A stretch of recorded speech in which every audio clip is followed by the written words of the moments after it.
Hello and welcome each and every one of you.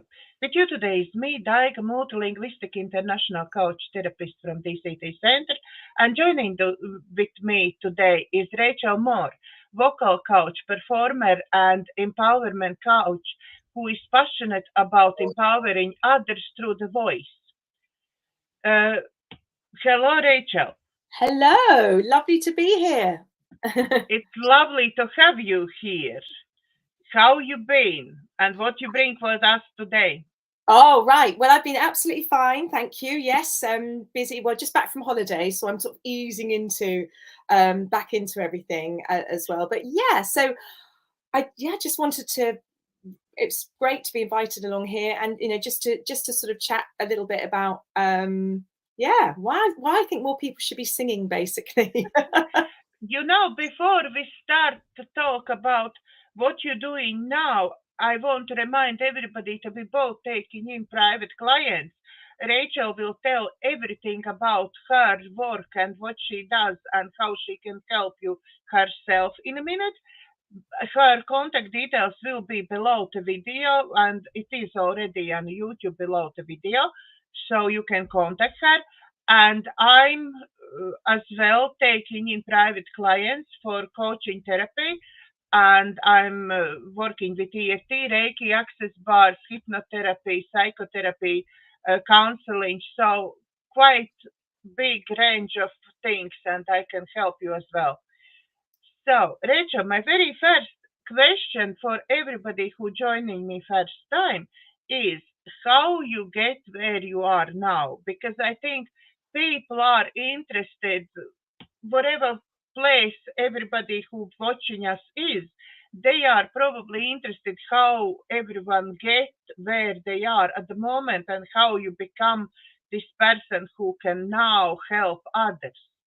Yeah, how you started and how was your journey?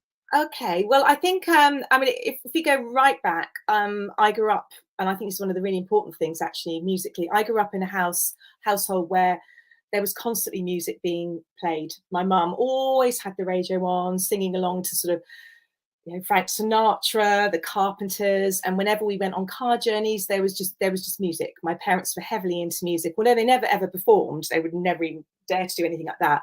But I think that just all seeped in. So I was just soaking in all these different styles of music, and I used to sort of almost dream as a young girl of being able to sing. I used to have favorite pop singers that I used to really admire, but I never really thought I was really that good. And in fact, I didn't find out that I could actually sing until I was about 14, and that was purely an accident. I've been dragged along by my older sister to this amateur dramatic society, and they were putting on a musical, and she said, "Oh, why don't you audition as well, Rachel?" So she pulled me into the line, and I only did it because the musical director had her back to me. I was really nervous. I was like, oh God, I've never sung in front of anyone before. I really hadn't. Anyway, and I remember singing a line of the song, and she just sort of turned around and looked at me, and I thought, oh gosh, was I really that bad? Anyway, at the end, when I got a part in this, she gave me a part in this show, and she just said to me, you've got something there, with your voice, and I really think it would be worth you having some training to get the most out of it. And literally from her saying that to me, something just dropped. I thought, oh God, actually maybe I can do it, but I kind of needed that permission, somebody to tell me, because I didn't believe in it myself. Somebody. Yeah, absolutely. And this is kind of like the pattern that I see repeated now all through my coaching work, really, where it's almost like people needing that permission as well, somebody to say, like, you can do it, and absolutely, and just give it a go. So that's what happened, really. And I had singing lessons. I went to London. I didn't do music, much to my singing teacher's dismay. We had a huge row about it, but I thought, actually, I'll do business studies. So then I've got a job to fall back on if the singing doesn't work out. So I ended up working in the city. You have backup plan. Yeah, backup plan. That was it. I was always very independent financially, and I just thought, oh no, maybe I'll. And it was still not really a thing that people kind of made a huge career out of, and back then. So I just thought, no, I will just do that. But it kept coming back. I would sneak off in my lunch breaks at work. I would go to auditions. I was sort of like this. And then one day, and I left it quite late, actually. It was the age of grand old age of 30 back then. I remember going into the Waterloo City line to get the train into the city. And all of a sudden, it was like this reaction in my body, this gut feeling, this nudge. Everything just went zoom. And I just thought, I can't do this anymore. And it was literally, I thought, this isn't my purpose. I'm lying to myself. I'm not a businesswoman. That's it. I need to put that to it. I need to do the music. Anyway, so I handed my notice in. I didn't know what I was going to do, but I just knew I couldn't stay where I was. I just knew I couldn't. I had that feel, and I've got to go with it. So I gave up my day job. I gave back the company car, and then I just started auditioning, and I got a really good job working overseas. I worked in Dubai for a while, where I had to learn a load of new material. I had a show band, and I literally just took it from there. And then it was brilliant. So I've done lots of different stuff, done a bit of musical theatre. Then my big love was jazz. So I used to, when I lived in London, I used to just go and sit in and listen to all these amazing jazz musicians, and love the idea of playing with songs and just being able to sort of, because I'd had quite a bit of a classical background as well. I was taught in a classical way. That was in some of my training, and I loved it, but it was very straitjacketed. And I loved the freedom that jazz gave. And so I then, started sitting in, started sort of just going along to these different open nights for the jazz. And then I ended up being approached to work with a band, and then I recorded an album. So I've got still my one and only jazz CD, but called All My Tomorrows. So I recorded that on the independent jazz label. It's all out there on Spotify still. Actually, you can get it these days. And that was it. And then the coaching came about literally when I was actually out on gigs. People would come up to me and say, "How do you do that? And have you thought about teaching before?" And it all started from that, really. So I've been teaching for the last, oh my gosh, it must be for the last sort of 14 years. So I trained as a singing teacher. I wanted to take it seriously. I always do that. I want to sort of get a framework and a system. And so I'm with the Association of Teachers of Singing, and I did their training course. I'm a bit of a geek when it comes to the voice. I've learned all the kind of like the biological side of it all, and I'm a vocal health first aider as well. So so help with people who've got issues with their voice as a first port of call before they have to maybe then go on to do maybe see a sort of an ENT specialist. So it all started from that. But it's been that sort of, the music's always been in through my life, and so obviously I was meant to do it, because even just taking those sideways moves with my degree and then working in the city, it kept coming back. It was a real passion. Somebody once said to me, actually, they said, if you can make a living out of what you would choose to do as a hobby, you'll always feel fulfilled. And it's absolutely true, because that was the thing I was doing, still doing it at the time. I think somebody said, if you work what you love, if you love your work, you will never be spending one day at work. Exactly. You will be just enjoying yourself. Yeah, absolutely, exactly. It doesn't.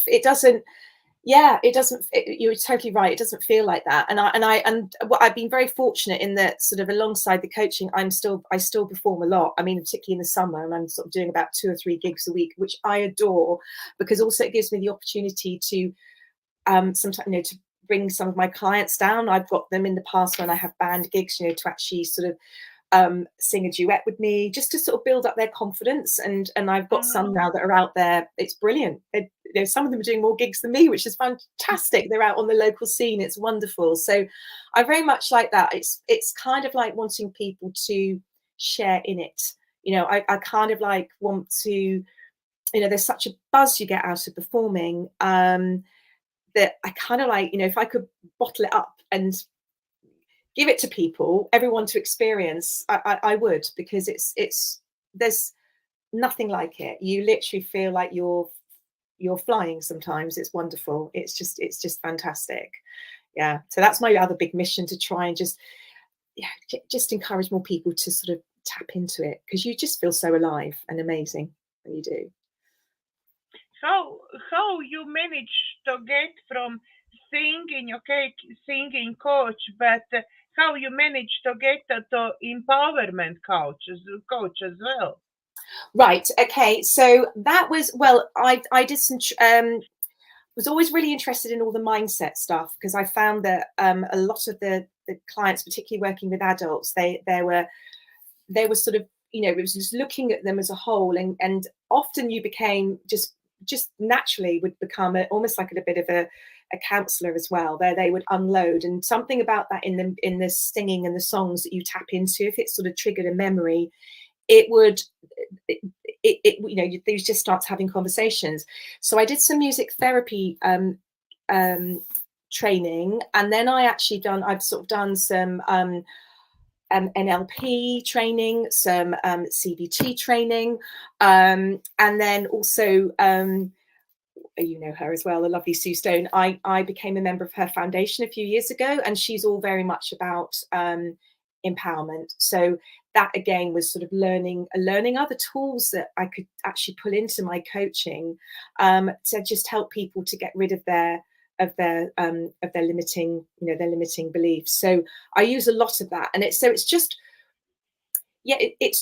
drawing on all these different things, and I'm all about keeping it simple. So I won't say, actually, we're going to do a little bit of NLP stuff now, or I'm going to do some CBT. It's just, let's try this. You know, it's however we can get somewhere to get somebody feeling a little bit more comfortable with expressing themselves.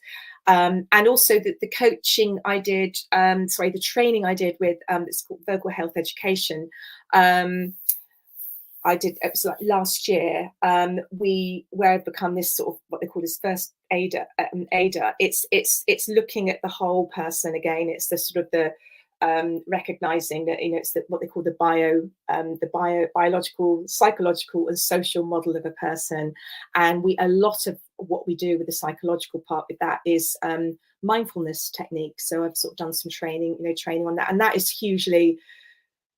just hugely links into with performing. Yeah, just obviously just being in the moment, and using little things that you can that to help you to combat the nerves. Yeah, so it's sort of gone. It just was a very natural thing. I you know, just from I think the early days when I was finding that people were kind of like, you know, I was quite surprised at how people did want to just talk sometimes, just talk about where they were in their lives, and you know, and how they would like sort of like this, and with the singing, the singing became sometimes a tool, just the actual tool, just to sort of help them to sort of break out of whatever they were feeling at that time. And so it's sort of it naturally evolved, and I've as I said, I've done so. I'm really keen. I mean, I always think life is a lifelong education, so I'm constantly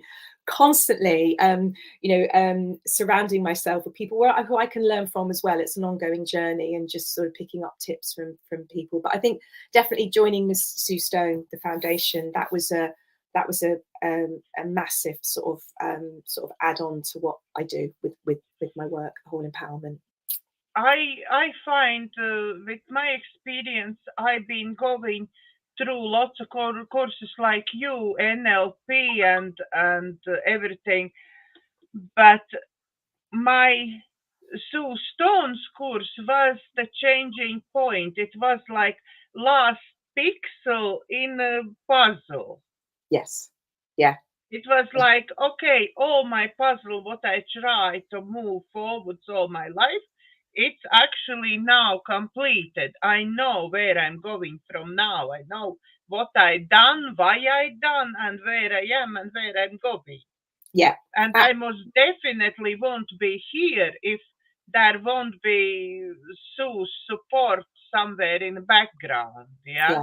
Yeah. You can do it. You can do it. Thumbs up. You can do it. Yeah, absolutely. And it absolutely just absolutely identical to me, because I can totally relate to that. And I think that's the thing. It was sort of, it is that sort of attitude, yeah, you can, you can. And I'm very much, I think naturally, I'm always, I've always seen myself as a little bit of a defier in a way, not in a negative way, but if somebody, I'm very much like, if somebody thinks they can't do it, I will actually say, right, okay, let's prove them wrong, and because it's staggering the amount of people who I've worked with who basically stopped singing because of a negative comment. It could have been somebody way back at school, and I'm talking about some people in their 60s and 70s that remember being told to be quiet, or their voice was too loud, or they couldn't sing in tune, and that one comment has stuck. It always does. We can have a sea of positive comments, but it's often the negative comment that we'll just remember it, it will stick. And it's like, well, okay, well, why it's literally unpacking it and saying, well, why is that person you're giving that power to that person to have that over you all of your life, really. So yeah, it's very much about actually saying, no, I can do it. Let's give it a go.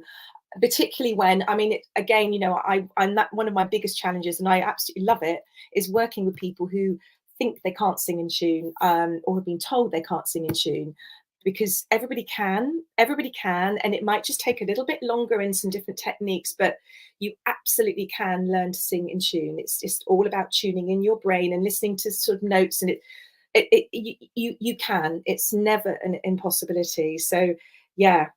So the whole, again, back to the Sue Stone Foundation and the training there, and all the other stuff, it just sort of all just all comes into play, really. So I can draw on those things too. Yeah, it's brilliant. It's singing is really, I find, if you listening some songs, it's right away brings back something in your memory. Absolutely. And like you said, if you sing with somebody, learning something, or singing together with somebody, and it triggers them, and they want to talk about it, and what's triggering them, and how it's all been, and all your skills, what you now have, you actually have opportunity to pick it up and move from there. Yeah, absolutely. And it's not also just the singing. I've actually worked with sort of business women who it's actually just their speaking voice as well. They actually feel that they are their voice isn't powerful enough if they go into a room, or they have to go and sort of stand up and present something, and it's sort of just, again, often that when we unpack it, it goes back to something that happened in their childhood. For example, it turned out one of my clients, and it was something that she just remembers at the age of 9. She was asked to stand in a school production, stand in for a friend who hadn't turned up to the rehearsal, and she fluffed the lines in this particular song, and she was told off. And she just remembers the sort of the shame.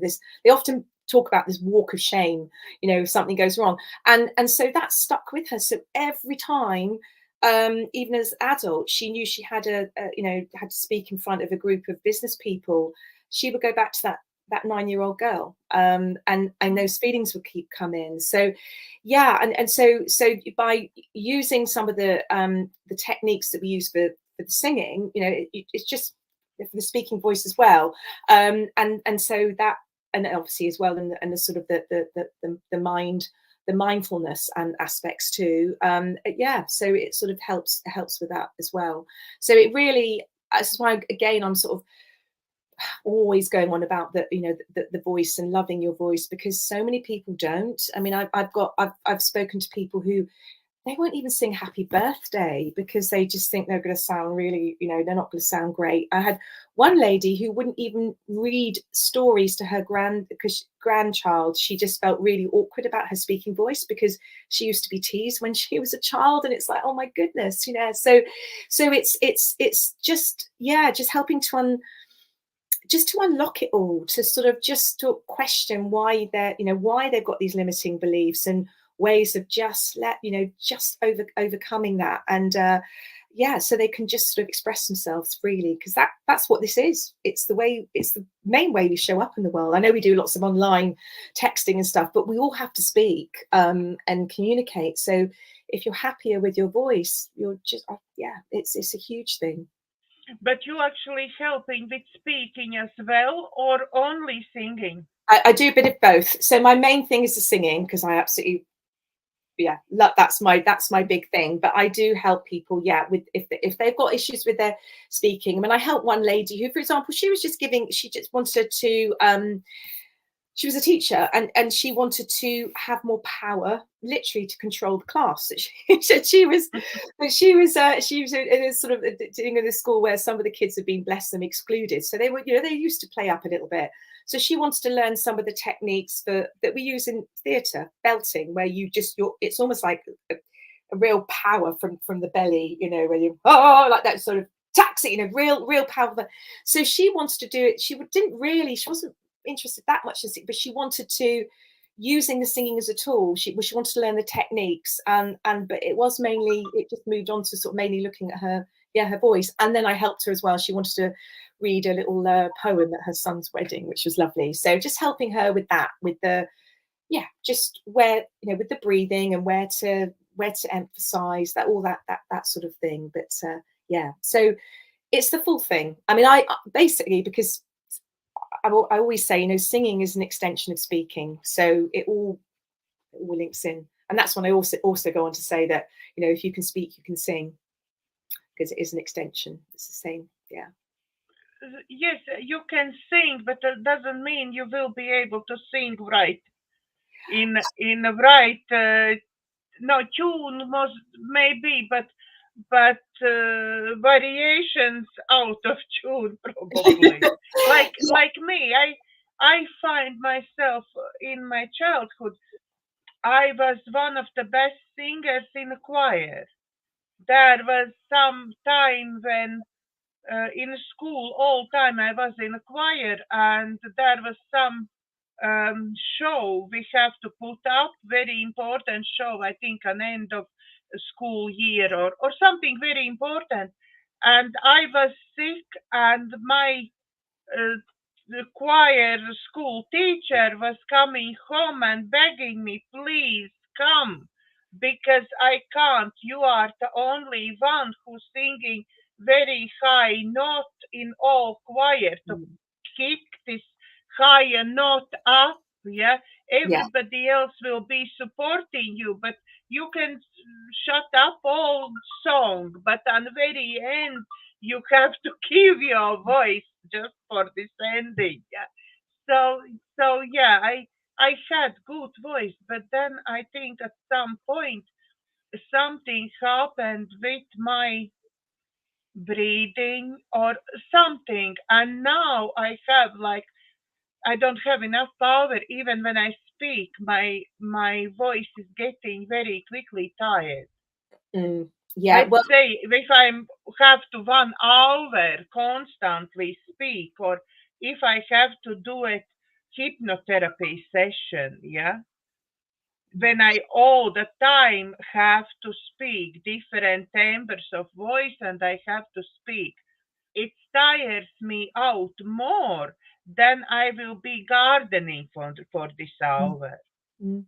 Yeah, because I think that's the thing. If you don't, I mean, if it's sort of, because the voice at the end of the day, it's a muscle. And I think if you're using it, and that is, voices do get tired, and so you need to, you need to actually sort of just some simple sort of like vocal exercises that you can start to do to sort of build up. It's all about having just giving your voice that more stamina, really. And our voices do change as we age. So, and this is another thing that I find, I have some clients who are maybe in their 50s, 60s, and they can't sing as high as they used to sing when they were kids, but because our voices do change, and our voices generally do tend to sort of get lower. I know we've got all the hormones. That's the other thing with the body. Lots of things, it might be medication that people are taking that can affect their voice and their sound and their breathing. So this is why when I meet people, I do a full assessment to just see where they are with everything.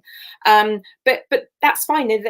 So they possibly are singing the wrong songs. They're still singing songs that they used to sing as a child, and think, oh, I can't hit that note anymore.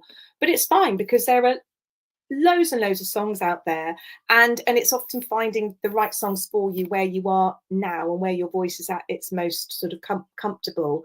But absolutely, though, you could, I mean, there's a lady I worked with who, similar to you actually, and she was doing loads of podcasts, lots of one-to-one sessions with her clients, and she was finding her voice was tiring. So again, we just looked at just some techniques that she could use, and just to give her voice that that stamina, and the more you do it, and the more you oil your voice, it's muscle memory takes over, and it does become easier.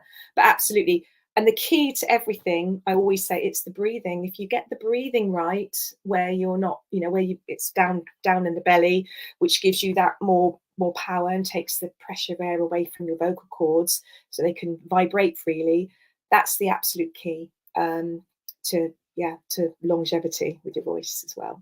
Maybe you give some tips for our viewers to actually be able to start doing some exercise. Absolutely. Okay. Well, I mean, the very first thing that I always suggest people do is a really, really simple thing. It's just simply humming, just when you just get the vibration around your lips, because what that does, it stimulates the vagus nerve, which is like one of the longest nerves in the body that connects the sort of the vocal cords, the heart, the lungs, and it just gets that all. It just starts to stimulate everything sort of inside. So humming is brilliant, because some people don't even do that. But the breathing is, so that's you just generally wherever you're going, just to sort of start to warm the voice up. The other thing that you can do, I mean, the whole breathing thing sometimes does take a little bit of a time to master, but if I just show you now, just the whole breathings, how I would sort of start the session off with a client, we get everybody to sort of feel a nice sort of relaxed state, and seated is absolutely fine. And if you put your thumb in your tummy button, so you put your thumb in your tummy button, and then your hand, so that's your thumb going into your belly button, and then your fingers just flat against it horizontally like that, just there. So you're just resting against it. And then all you do to start off with, you just want to just tune into your breath. Your breathing is absolutely the key. And what we want to do as singers and speakers is actually to sort of slow our heart rate down, actually, to sort of get bigger, more quality air into our body, but away from here. Because a lot of people, they breathe up like this when they're about to take a breath. And so you get all this tension. We want to get rid of the tension, because when you get rid of the tension, it means that the vocal cords, which are so fragile, they can, as I said, they can vibrate freely and do their job. So we want to just move the air down. So that's the first big thing, is to actually start breathing breathing from the belly. So with your thumb in your belly button and your hand underneath, keeping your shoulders down, let's see if you can just take a breath, so through your nose, and just see if you can just push your tummy out towards me. So when you inhale, your tummy is going to go outwards. So that's it. And then just let it go back on a sigh out. That's it. And another one. Good. So this is staying completely still. Everything's happening under here. So another breath in. Good. And hold it. 2, 3, 4, 5, and sigh out. I didn't wait. Sorry. It's all right. I didn't wait. Oh, right. Okay. Oh, that's okay. Let's just try one more time. Okay. So basically, the tummy goes, so when you breathe in, you inhale, it's almost like around your middle. So this is called abdominal breathing, passive breathing. It's got loads of different names, but essentially you are directing the air. You're taking the air in, and it's moving down in the center of your body. Your lungs expand.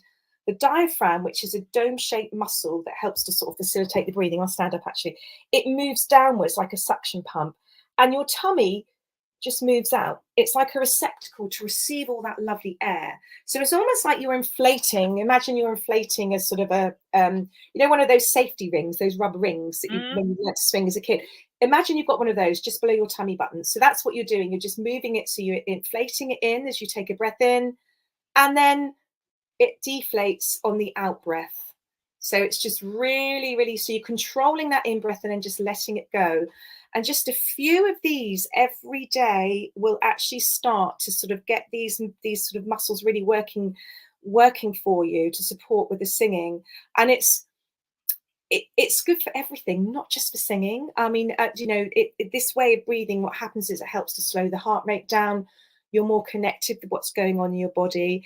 It allows you to then this is why when you mentioned perhaps about some people say, oh, I run out of air when I'm singing something, I get to the end of the line. But this gives you're taking more quality air, deeper and more air into your body. So it helps sustain those notes when you are singing or speaking. Also, the other thing it does, which is really useful, you can't hear it, because you're taking that air in. I mean, I'm doing it as I'm speaking to you now. I'm just allowing for the air to fall down. So it's just a constant, I've been doing this for so many years now. It's just an instinctive way of breathing now. But it means that I'm not, when sometimes you hear people, it's very audible. You hear them take a breath. So that's the key thing. So especially in singing, you straight away feel when somebody is taking breath in the middle of singing. Yeah. Talking is not so bad. Anyway, you're not listening exactly how everybody is speaking, but in singing sometimes it's annoying when in the middle you can hear this breath coming and then it goes farther. Absolutely. Yeah, you are so right. And it yes, and you just don't want that. You want to get the flow. It's all about sort of flowing with the air. And by doing this as well, what's great is that as I said, it's taking the pressure air away from here, the vocal cords. It's relaxing you, and that's the other thing, because your voice. Some people say to me, they say, "Well, I'm singing something, and then all of a sudden my voice would just almost cut out on me." And generally, it's because if they at some point they feel tense, because any tension is going to have this sort of almost a locking effect on the vocal cords. And literally, if you tense up, it would just go like this. They almost freeze.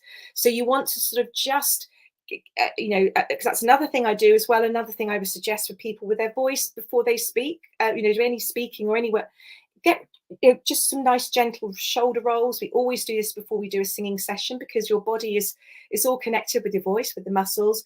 So just some really gentle sort of shoulder rolls to get rid of, this is where we hold so much tension before we sort of sing. So because you want to have this nice and free, and all the work is happening down here in the belly. So you're not doing, you see some people when they sing and the shoulders are rising. This has to stay completely.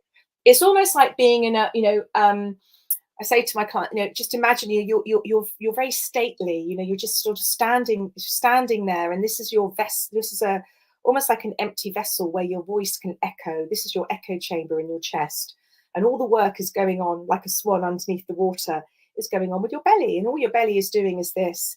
And this is the way we're born breathing. If you look at a newborn baby sleeping, you'll see that the chest is completely still, but it's the stomach that's doing this on the in-breath and out-breath. Yeah. Same with cats and dogs, animals, they still got it. But somewhere along the line with adults, we're born breathing that way. But I think when we start to go to school and something changes, and perhaps when we start to do PE, the shallow breath kicks in, because obviously when we have to increase our heart rate when we're sort of running at a quicker pace, but with singing we have to get back to it, but make it not just for when you're about to sing. If you can actually start to make it as part of your life and start breathing that way, it'll make a massive difference. It will, for your voice, to give your voice more of that power, for sure.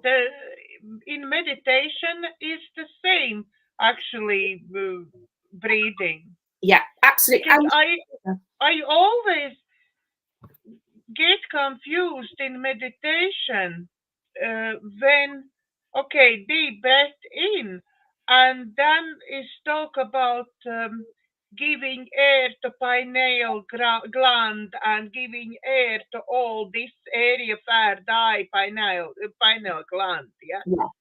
I was confused in like when I'm breathe in, do I have to take my tummy muscles, squeeze my tummy muscles and get air up there, or actually I do have to open like your side going open, inflate with tummy muscles, and then the air still will be going up as well. Yeah, it will. It will. Yes. No, I mean, this is the thing. I mean, with singing, we just keep it more straightforward, where we're just thinking it right. We're literally taking that air in, and it's going down, just down, and filling up the body. But focusing here on the tummy. And then the out breath, the out breath is actually moving upwards. So it's the reverses happening that way. So that's just the way we do it to keep it. But it sort of links in with yoga as well. This is why the modalities are quite, they do complement each other. And definitely, I mean, I do quite a bit with some clients who need it. We do quite a bit of meditation first of all at the beginning of the sessions. If it's somebody who's feeling really, really tense and maybe just can't tap into the breathing, we just, it's literally just shutting everything else out and then just focusing on what's going on here with the breath. It's it can be really just a way of that going inwards and checking in with what's going on with your body and getting rid of the tension. But that's what we do. That's the quick fire way of so it's down for the inhale, and then it naturally just comes up for the exhale. But it's the key is not to control the exhale with the singing. You just want to, it's just allowing for that air to drop down, and then your body will just do the rest. Because some people do the in and then they're tensing, trying to push the air back out, and that causes tension as well. It's just letting your body take over, really, and trusting that it will do what it's designed to do. That as I said, we were born breathing that way. We were never taught how to breathe. It just happened as soon as we came out of our and took our first breath. But just suddenly we change at some point. We do absolutely. And it's just and it's just going just checking back into it again, really. And the more you do it, it's like it's you get the muscle memory, and you'll start to remember, and it will become natural. I often say to clients, just do that, just maybe if you're going to fill the kettle up, just have a certain points in the day where you just check in with what's going on with your breath and think, I'm just gonna do that. Even if you just take 3 lovely deep breaths, it will start to make a difference, because then you'll notice when you are breathing that way and compared to when you're not, and you're back to the more shallow chest way of breathing. But I would really recommend it, and because as I said, it will really help with the speaking voice. You'll be able to speak a lot longer, and you will feel you've got more power, because what's happening by taking the air down further into the body is that your voice has got space to vibrate in your chest cavity. So it's got you can start to get more just more sort of colors, more texture than if you're sort of speaking up here and I'm doing this and I'm taking the difference. I even now feel how many times I've been breathing like that. I actually try, while you talk, I try to breathe like that. But even now, I feel like more air in my lungs. I feel like more air all here. Yes. As I've been doing for a couple minutes. Yeah, absolutely. It's great. And it's really, it just, it lifts you up. It lowers your, I mean, doctors are prescribing this way of breathing anyway. Lots of people are, because it just helps to sort of as well reduce blood pressure. It's a real win-win. It's not just good for just for the singing and speaking, it's just good for your body, in general this way. It's just natural. It's just your body has to be relaxed you're relaxing your body, and that is that's the key. It's a much better state of mind to be in. And obviously when it comes to performing, that's where this is so beneficial as well, because a singer, if they're performing on stage, or a speaker having to present something, you're feeling more in control because you've got that air, and it acts as a really nice you know, we do stuff with the posture as well, how people stand, too, which can, you know, makes a difference too. But I always say the breathing is the engine of your voice. If you can get that right, it's just going to power so many things for you. It's crucial, really. I think it's you really need this breathing, because when you are going on stage, you're obviously more stressed. You have this stress of everybody watching you as well. So you need to control your stress as well as breathing and whatever you need to remember what you need to talk about. Yeah, absolutely, it does. It calms you. It just has that effect, because you just got that, you know, you just feel, it's all about feeling more in control. Because I always say to my clients, you know, we all feel, I mean, I do now, I sometimes feel, I've been singing professionally for years, but you know, there's always this sort of, I call it like just this sort of sense of anticipation before I open my mouth to sing, even if it's somewhere, a venue I performed before, because you're thinking, okay, you know, is the sound going to be all right? Is it sort of, you know, whatever? But it soon goes. And I always say, you know, if people are, you know, fear is fine. You know, it's that thing. It's obviously, it's there to protect us, really, make sure that we don't get into trouble. But it's saying, I say to my clients, you know, but just, you know, you accept it's there. We all have it to a greater or lesser degree. But you know, it's all about you just having that control over it. So it's almost like, you know, you're in the car, you're driving the car, and you say, okay, Fear, you just sit in the back seat, I've got this, you know. And it's so it's but definitely the breathing does help, because it just yeah, it really does. It just boosts you. It boosts you up from inside. You just feel much more invincible, which is what you need performing. We already talk about need roll shoulders to relax, need remember to breathe, right? Yes. Yeah. Need humming. Humming is great. As I said, humming. Yeah, humming is really good. And then, I mean, another thing I always, this is one of my favorite singing exercises, and that it's called, I call these vocal sirens, and literally, because it's great, because you don't need to have anything, they don't need to listen to stuff, it's you just starting to create sound, and I'll just demonstrate for you. You can join in if you want to, but don't worry if you don't, and then obviously everybody out there, I won't hear you anyway, just have a go.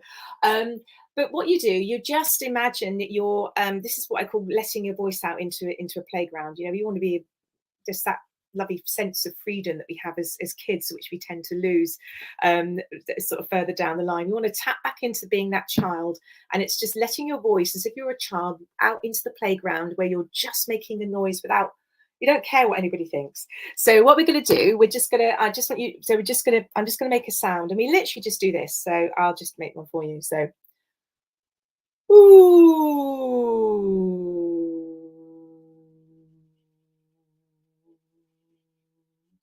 Okay, do you want to just do that with me after 3? 1, 2. No, you don't. Okay. Ooh.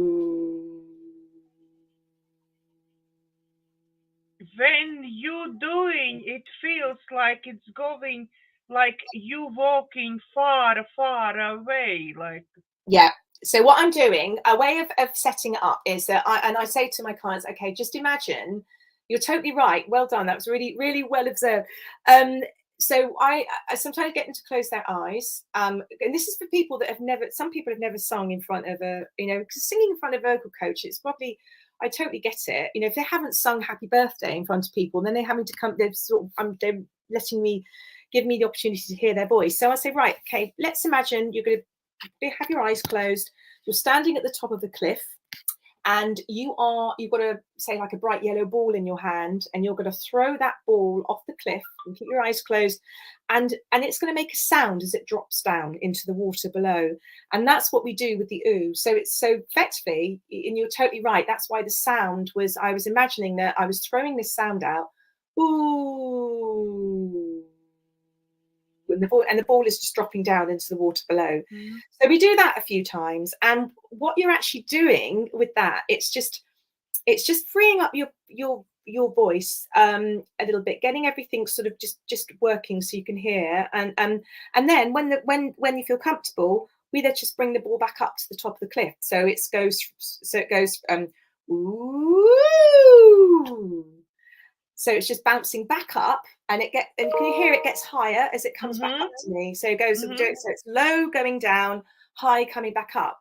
So in a really simplistic way, without a client realizing, they've actually done a whole scale. They've actually they've warmed their voice up. They've started from here, and then they've taken their voice down the scale. They've got sort of higher to lower, then low to high. So it just makes it a little bit sort of it's just more sort of more freeing and less sort of regimented. So that's the and I always, even now, if I'm going to do a gig and I'm driving along the car, I will just do some vocal sirens. If I haven't had a chance to warm my voice up properly, like with scales, I'll just do, you, and just play. It's just playing with the voice and just saying, oh, I'm going to make that one slightly higher and see what happens, because I'm actually just going through my whole vocal range and my low notes, my high notes, my middle notes, but it's very freeing.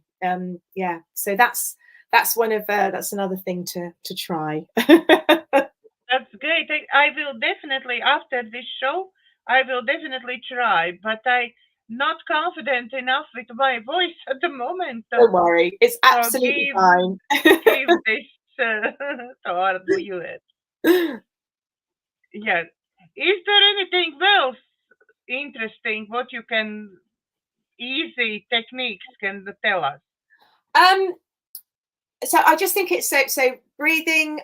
Another thing that's really quite fun to do, and it's called lip trills, and this exercise is designed and to just to sort of stretch the vocal cords a little bit, just to sort of, because they need to be nice and sort of nice and flexible, and